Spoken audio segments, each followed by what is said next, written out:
बात करने वाले हैं हाइबरनेट के एम्बेडेबल एनोटेशन के बारे में विद प्रैक्टिकल डिटेल्स कि कब इस पर्टिकुलर एनोटेशन को अपने को यूज करना है। तो सबसे पहले मैं इसको एक प्रोजेक्ट क्रिएट करता हूँ, देन इसका होल सिनेरियो को एक्सप्लेन करूंगा। तो सिंपली यहाँ से इक्लिप्स को हम ओपन कर रखे हैं और फाइल पे आएंगे, फाइल पे आने के बाद न्यू पे आएंगे, न्यू पे आने के बाद सिंपली अदर पे क्लिक कर देंगे और जैसे ही विजार्ड ओपन होगा यहाँ पर अपने को टाइप कर देना है मेबेन सिंपली, और मेबेन टाइप करने के बाद यहाँ पर अपने को मेबेन प्रोजेक्ट को सेलेक्ट कर लेना है, नेक्स्ट पे कर देना है क्लिक, ओके। देन इसके बाद अगेन अपने को नेक्स्ट पे क्लिक करना है और यहाँ से कैटालॉग हमारा इंटरनल होना चाहिए। जैसे इंटरनल दी यहाँ पर ये मेबेन आर्कटाइप क्विक स्टार्ट है, इसको सेलेक्ट कर लेना है एंड नेक्स्ट पे क्लिक कर देना है, ओके। ये हमारा ग्रुप आईडी रहेगा। सिंपली हम तो ग्रुप आईडी अपने रखने थे ऐप डॉट, सिंपली यहाँ से हम श्याम देते हैं। और आर्टिफैक्ट आईडी बेसिकली हमारा प्रोजेक्ट नेम होता है और ग्रुप आईडी होता है जो हमें जार को प्रोवाइड करता है उसको बोलते हैं ग्रुप आईडी, और आर्टिफैक्ट आईडी हमारा जो होता है वो हमारा जार का नेम हो जाता है, ओके। प्रोजेक्ट का नेम आप समझिए सिंपली। तो यहाँ पर हम देते हैं सिंपली 07 और इसको हाइव कर देते हैं। और यहाँ जो हमारा पैकेज रखेंगे सिंपली वो हमारा रहेगा com.app.sham और इसको सिंपली नेक्स्ट फिनिक्स पे क्लिक कर देंगे। तो इस तरीके से हमारा प्रोजेक्ट क्रिएट हो जाएगा। और हम जानते हैं कि अभी हम MySQL यूज करते हैं, हमें दो डिपेंडेंसीज की जरूरत पड़ेगा। एक हमारा रहेगा हाइबरनेट कोर का एंड दूसरा हमारा रहेगा सिंपली MySQL को। तो ये दोनों जार कैसे निकालना ये मैं ऑलरेडी कवर कर रखा हूँ, ओके। तो अभी तक आपने ये वीडियो निकाला तो स्टार्टिंग के वीडियो देख लिए, आपको पता चल जाएगा। तो सिंपली इस डिपेंडेंसी टैग के अंदर देखिए यहाँ पर hibernate core and MySQL connected का ये जार है, इसको यहाँ से कॉपी कर लेंगे और इस जो 7 वाले हमारा प्रोजेक्ट भी क्रिएट किया है इसके अंदर आएंगे pom.xml के अंदर, और यहाँ जो ये हमारा डिपेंडेंसीज टैग है ना इसके अंदर इन दोनों जार के हम डिपेंडेंसीज को कॉपी करने, तो कंट्रोल ऐसे सेव करेंगे तो यहाँ पर देखिए बिल्डिंग स्टार्ट हो गया। इट मीन्स जो भी हमारा जार था उसको ये लोड करने लग गया। इसी तरीके से जो हमारा एक कॉन्फ़िगरेशन फाइल कैसे लिखते हैं वो मैं ऑलरेडी बता चुका हूँ, तो ओके। तो इसी को यहाँ से प्रीवियस वाले से कॉपी कर लेता हूँ और सिंपली इसको मेन के अंदर में पेस्ट कर देता हूँ और यहाँ से इसको सबसे पहले प्रीवियस वाले प्रोजेक्ट को यहाँ से क्लोज कर देता हूँ, ओके। अभी हमारा यहाँ पे जार आ गया और कॉन्फ़िगरेशन फाइल हो गई। तो सबसे पहले आपको मैं कॉन्फ़िगरेशन फाइल दिखाता हूँ। तो ये हमारा DTD है और DTD में क्या होता है कि जितने भी हमारा hibernate configuration session factory properties ये सारे टैग यहाँ पे डिफाइन है। अगर प्रॉपर फॉर्मेट टैग नहीं यहाँ पर ये एक्सेप्शन देने लग जाएगा। और ये हमारा MySQL का ड्राइवर का हो गया, URL हमारा MySQL का ये है और यूजर नेम पासवर्ड हमने ये हमारा केस में तो हमने यहाँ पर ये पास कर दिया। यहाँ से हम MySQL 8 यूज कर रहे हैं इसलिए हम MySQL 8 डायलेक्ट का यूज कर रहे हैं और HBM2DL एज हम यहाँ पर क्रिएट रखें, जैसे मैं एप्लीकेशन चलाए तो उसमें एक नया टेबल क्रिएट हो और जो भी हाइबरनेट हमें क्वेरी जनरेट करे वो हमें क्वेरी दिखाए, इसलिए यहाँ पर show_SQL को एज ए ट्रू रखा है, ओके। और यहाँ मैपिंग के अंदर हम क्या करते हैं वो क्लास को पास करते हैं जिस क्लास की अपने को पर ऑपरेशन परफॉर्म करना, जिस क्लास की एंटिटी पर ऑपरेशन परफॉर्म उसको फुल्ली क्वालिफाई नेम यहाँ पर पास करते हैं। तो सबसे पहले यहाँ से हम एक एंटिटी क्लास को क्रिएट करते हैं। तो यहाँ पर इस पैकेज पे आएंगे और सिंपली यहाँ पर आएंगे और यहाँ से हम क्लास क्रिएट करेंगे, ओके। तो पहला क्लास का नाम हम सिंपली फॉर्म दे देते हैं और ये हमारा जो क्लास रहेगा वो हमारा एक एंटिटी पैकेज के अंदर होना चाहिए, ओके। और ये दूसरा अगेन हम एक क्लास क्रिएट करते हैं, ओके। तो दूसरा क्लास यहाँ पर करते हैं, सिंपली क्लास पे आएंगे और सिंपली इसको देते हैं एज ए फॉर्मर और ये भी हमारा देखिए एंटिटीज के अंदर ही क्रिएट हो रहा है, ओके। तो इस तरीके से हमने दो एंटिटी क्रिएट किया, ओके। तो सबसे पहले हमारे पहले वाले में आते हैं और यहाँ पर लिखते हैं simply private string form name दे देते हैं सिंपली, ओके। ये हमारा हो गया एंड प्राइवेट स्ट्रिंग और यहाँ पर सिंपली देते हैं फॉर्म टाइप। ये हमने दो वेरिएबल यहाँ पर डिफाइन कर दिया और उसके करस्पॉन्डिंग गेटर सेटर को क्रिएट कर लेते हैं। तो यहाँ से सिंपली राइट क्लिक करेंगे, सोर्स पे आएंगे, ओके। और सोर्स पे आने के बाद यहाँ देखिए जनरेट गेटर सेटर, इस पर क्लिक करेंगे तो इसके करस्पॉन्डिंग इक्लिप्स क्या काम करेगा, अपने को गेटर सेटर जनरेट कर देगा, ओके। तो इस फॉर्म नाम की वेरिएबल में दो हमारा वेरिएबल है फॉर्म क्लास के अंदर, ओके। इसको एज ए हम चाइल्ड क्लास रखेंगे और फॉर्मर को एज ए पेरेंट क्लास रखेंगे, ओके। तो यहाँ पर क्या करते हैं सिंपली प्राइवेट ले लेते हैं और यहाँ पर टाइप इंट लेता हूँ और सिंपली देता हूँ फॉर्मर आईडी कर देता हूँ, ओके। और यहाँ से देते हैं प्राइवेट स्ट्रिंग और सिंपली यहाँ से लेते हैं फॉर्मर नेम ले लिया, ओके। और यहाँ पर एन कैपिटल लिखेंगे कैमल केस का यूज करते हुए, ओके।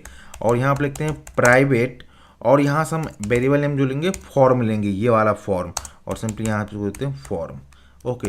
तो ये क्या हो गया, हैज ए रिलेशनशिप हो गया इन दोनों फॉर्म और फॉर्म के अंदर, और यहाँ पर ये फॉर्म क्या है, ये भी पेरेंट है और ये इसकी चाइल्ड क्लास है। ओके, तो हम क्या चाहते हैं कि जो भी पर्टिकुलर यहाँ पर इस फॉर्म के अंदर ये वेरिएबल है, ये एक सेपरेट टेबल ना क्रिएट होकर इसके करस्पॉन्डिंग जो भी वेरिएबल है इसकी जो कॉलम होना चाहिए वो कहाँ, इस पर्टिकुलर फॉर्म टेबल के अंदर ही क्रिएट हो जाना चाहिए। कुछ हमारा ऐसा सिनेरियो है। ओके, मैं अगेन एक्सप्लेन करता हूँ। तो सबसे पहले यहाँ पर एंटिटी को हम यूज करते हैं। ओके, जिससे क्लास हमारा एज ए एंटिटी ट्रीट हो जाए, और यहाँ पर हम सिंपली टेबल का नेम देना चाहते हैं टेबल। ओके, एनोटेशन, और सिंपली नेम के अंदर हम पास कर देंगे डबल कोट के अंदर फॉर्मर अंडर स्कोर टैब कर दिए। ओके, अब हमारा रिक्वायरमेंट क्या है, ये मैं एक्सप्लेन करने की कोशिश करता हूँ कि हम चाह रहे हैं कि जब हम इस पर्टिकुलर फॉर्मर पर ऑपरेशन परफॉर्म कराए तो यहाँ पर हम अपने को फॉर्म की डाटा दे देंगे। तो एक फॉर्म का सेपरेट टेबल ना क्रिएट होकर जो भी फॉर्म के पास वेरिएबल है like farmer, form name and form type, इसकी कॉलम कहाँ क्रिएट हो जाए, इस फॉर्मर टेबल के अंदर क्रिएट हो जाए। यहाँ पे इसकी कॉलम क्रिएट होना चाहिए, ना कि एक सेपरेट टेबल ना क्रिएट होना चाहिए। एक ही टेबल में फॉर्मर का जो भी फील्ड है वो प्लस फॉर्म का जो फील्ड है उसके करस्पॉन्डिंग कॉलम क्रिएट हो जाना चाहिए एक ही टेबल में। और कुछ ऐसा हमारा रिक्वायरमेंट है तो उस सिचुएशन में हम यूज करेंगे एम्बेडेबल एनोटेशन का। और जो एम्बेडेबल एनोटेशन है वो चाइल्ड क्लास पे यूज की जाती है, इट मीन्स फॉर्म वाले पे यूज करेंगे। ओके, तो यहाँ पर सिंपली फॉर्म पे आएंगे और यहाँ पे लिखेंगे @एम्बेडेबल यूज करेंगे एम्बेडेबल एनोटेशन।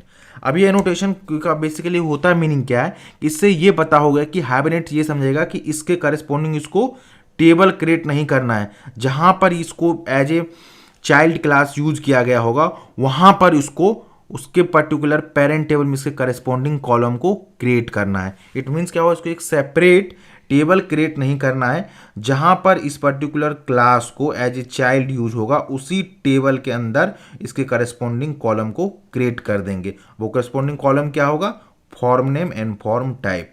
ये दोनों कॉलम कहाँ क्रिएट हो जाएगा, इस फॉर्म टेबल में क्रिएट होगा।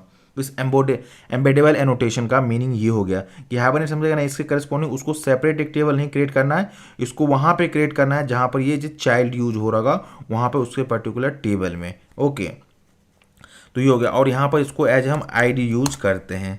ओके, और यहाँ पर हम ये हमारा आईडी एज मार्क कर दिया, और हम चाहते हैं कि जो फॉर्मर क्रिएट हो ना उसकी हम आईडी ना दे, वो ऑटोमेटिक उसकी आईडी जनरेट हो जाए।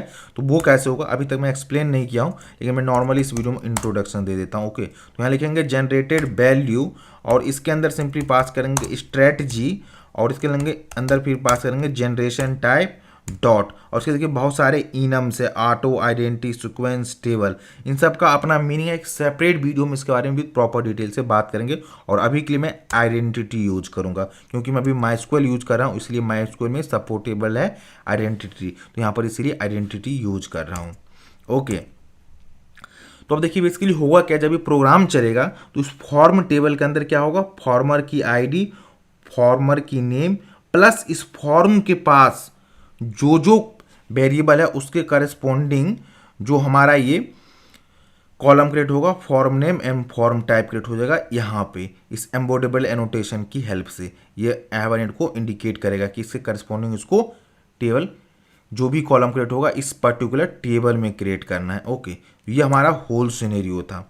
अब हम क्या काम करेंगे, जो ये हमारा पेरेंट क्लास है इसको फुल्ली क्वालिफाइड नेम को कॉपी, क्वालिफाइड नेम को कॉपी करेंगे, और इसको हाइबरनेट के कॉन्फ़िगरेशन की जो हमारा ये मैपिंग क्लास है यहाँ पर से पास कर देंगे, जिससे जब हम ऑपरेशन परफॉर्म करें तो हाइबरनेट समझ सकें उसको यहाँ पर ये एंटिटी पे ऑपरेशन परफॉर्म करना है। ओके, अब हम यहाँ से अपने को मेन क्लास को ओपन करेंगे। ओके, और जो भी हाइबरनेट को जो भी मतलब कोड होती है ना कॉन्फ़िगरेशन रिलेटेड, वो सारा हम ऑलरेडी अपने प्रीवियस वाले से कॉपी कर लेते हैं, जिससे टाइम हमारा सेविंग हो जाएगा। ओके, तो सिंपली यहाँ से ये पूरा हमने इतनी लाइन को कॉपी कर लेते हैं। ओके, एक सिंगल लाइन में ही। तो यहाँ से सिंपली इस प्रोजेक्ट को सबसे पहले क्लोज कर देते हैं। तो सिंपली यहाँ से आएंगे, क्लोज प्रोजेक्ट पे क्लिक कर दिए, और यहाँ से अपने ऐप वाले के अंदर आएंगे, और यहाँ से सिंपली उस पर्टिकुलर लाइन को यहाँ से हम पेस्ट कर देंगे। तो सिंपली यहाँ से हम लोग को सेशन की ऑब्जेक्ट मिला। कैसे मिल रहा है, तो यहाँ पर हमने लिखा है देखिए न्यू कॉन्फ़िगरेशन, कॉन्फ़िगर पे अंदर हमने कर दिया कॉन्फ़िगर। कॉन्फ़िगरेशन पास कोई मेथड है कॉन्फ़िगर, जो क्या काम करता है, हाइबरनेट के कॉन्फ़िगरेशन फाइल को लोड करता है, और इसकी पर हमने कर दिया बिल्ड सेशन फैक्ट्री, और बिल्ड सेशन फैक्ट्री पर हमने कर दिया ओपन सेशन फैक्ट्री। जो हमारा क्या काम करेगा, सेशन की ऑब्जेक्ट रिटर्न करेगा। तो बेसिकली यहाँ पर हमने मेथड चेनिंग लगा दिया है। ओके, तो ये सिंपल सी थी ऑपरेशन। और यहाँ पर हमें ट्रांजैक्शन की ऑब्जेक्ट क्रिएट करते हैं with the help of session की रेफरेंस वेरिएबल से। अब हम जानते हैं कि ट्रांजैक्शन कब यूज करते हैं, जब हम नॉन सेलेक्ट ऑपरेशन परफॉर्म कर रहते हैं तो उसमें अपने को कमिट मेथड को यूज करना पड़ता है, जिससे कि जो भी हम चेंजेस करना चाहते हो डीबी में परमानेंटली सेव हो जाए इसके लिए। ओके, अब यहाँ पर हम क्या काम करेंगे, सबसे पहले अपने चाइल्ड क्लास का ऑब्जेक्ट क्रिएट करेंगे फॉर्म, और यहाँ पर लिखेंगे फॉर्म इक्वल टू न्यू, और यहाँ पर सिंपली लिख देंगे फॉर्म। ये हमारा फॉर्म हो गया। और फॉर्म के अंदर देखिए हमारा जो जो वेरिएबल उसकी वैल्यू सेट करेंगे, फॉर्म डॉट सेट, और हमारा आ गया फॉर्म नेम। तो सिंपली लिख देते हैं श्याम फॉर्म, अपना फॉर्म का नेम दे दिए। ओके, और यहाँ पे लिखेंगे form dot set form type, तो यहाँ पे लिखेंगे यूज फॉर एग्रीकल्चर का लिए हम सिंपली यहाँ पे दे देते हैं। ओके, तो ये फॉर्म में करस्पॉन्डिंग वैल्यू सेट कर दिए। अब यहाँ से हम क्या काम करेंगे, फॉर्मर, तो यहाँ पे फॉर्मर लिखेंगे और यहाँ पर F equal to new former. Okay, अब जो आईडी हमारा जनरेट होगा वो हाइबरनेट जनरेट करेगा, अपनी आईडी को वैल्यू नहीं देना है। क्यों, क्योंकि यहाँ पर देखिए हम फॉर्मर के अंदर आप सिंपली आएगा तो यहाँ पर लिखा है क्या है, फॉर्मर के ऊपर देखिए कैनोटेशन लगा जनरेटेड वैल्यू स्ट्रेट जी, और उसके अंदर जनरेशन टाइप आइडेंटिटी। तो हमने बोला कि हम वैल्यू नहीं पास करेंगे, हाइबरनेट इसको खुद वैल्यू दे। ओके, तो यहाँ पर सिंपली अपने को फॉर्मर का नेम पास करना है।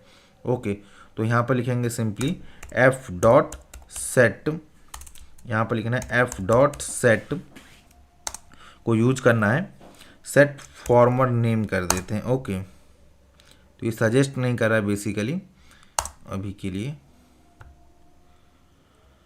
तो ये हमारा फॉर्मर इस पर्टिकुलर में आ गया। और ये देखिए यहाँ पर फॉर्मर के अंदर क्या हमने कोई गेटर सेटर क्रिएट किया नहीं किया, इसीलिए सजेस्ट नहीं कर रहा है बेसिकली। तो यहाँ पर सबसे पहले इसको गेटर सेटर क्रिएट करते हैं, तो राइट क्लिक करते हैं और यहाँ पे सोर्स पे आएंगे। सोर्स पे आने के बाद सिंपली गेटर सेटर को पे क्लिक करेंगे और यहाँ पर सेलेक्ट ऑल कर देंगे और जनरेट कर देंगे गेटर सेटर। तो इस तरीके से हमारा फॉर्मर का करस्पॉन्डिंग जो भी वेरिएबल था उसके गेटर सेटर क्रिएट हो गया।